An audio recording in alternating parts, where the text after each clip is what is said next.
আপনার বিপদ আসছে একথা আপনার আগে কে জানবে? যদি কেউ জানেও সে বললে আপনি কি বিশ্বাস করবেন? করবেন না। হ্যাঁ প্রিয় দর্শক, দেশ এখন দুর্ভিক্ষের দিকে যাচ্ছে। আমরা দেশে একটি দুর্ভিক্ষ দেখতে পাচ্ছি এবং বর্তমান দেশের যেই অবস্থা, এই অবস্থায় বাংলাদেশকে আর কোনো দিন খাদ্য স্বয়ংসম্পন্ন, উচ্চ শিক্ষা, নাগরিকদের সুস্বাস্থ্য এবং দেশের যে সুশৃঙ্খল আইন শৃঙ্খলা বাহিনীর যে সুপরিকল্পিত একটি সুন্দর সুসমৃদ্ধ বাংলাদেশ গঠন করবার কথা রয়েছে, বা যেই স্বপ্ন আপনি আমরা সকলে দেখছি, সেটি আর সম্ভব নয়। ডক্টর ইউনূস দেশকে খাদের কিনারায় নিয়ে হাত পা ভেঙে দিয়েছেন।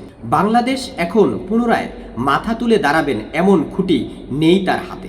এইদিকে বর্তমান বাংলাদেশের পরিস্থিতি অর্থনৈতিক সহ সকল খাতে শত শত সমস্যার সৃষ্টি হয়েছে। আরও বড় সমস্যা হলো যে বাংলাদেশে যে কোনো মুহূর্তে জঙ্গি হামলা শুরু হতে পারে।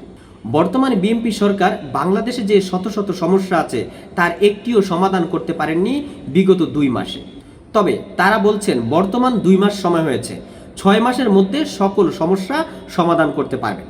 কিন্তু দেশের জনগণ বর্তমান বিএনপি সরকার যে কথাবার্তা বলছেন তাতে পূর্ণাঙ্গ আস্থা পাচ্ছেন না। এমতো অবস্থায় বাংলাদেশের সকল সমস্যা সমাধানে সুসমৃদ্ধ আগামীর বাংলাদেশ গঠন করবেন এমন সরকার কে আপনারা মনে করছেন? দয়া করে আমাদের ভিডিওটি সকলে শেয়ার করে দিবেন, লাইক কমেন্ট করবেন। প্রিয় দেশবাসী, আমি মাতৃভাষা টেলিভিশনের ব্যবস্থাপনা পরিচালক শফিকুল ইসলাম সাগর ওরফে সাগর চৌধুরী বলা এতক্ষণ আপনাদের সাথে ছিলাম। আপনাদের কমেন্টের মতামতের মাধ্যমে আমরা পরবর্তী ভিডিও বার্তা আপনাদের কাছে পৌঁছে দিব। সেই পর্যন্ত সকলে ভালো থাকবেন, সুস্থ থাকবেন। আপনি ভালো থাকার পাশাপাশি আপনার যারা পাড়াপড়শি জন রয়েছে তাদেরকে ভালো রাখবার চেষ্টা করবেন।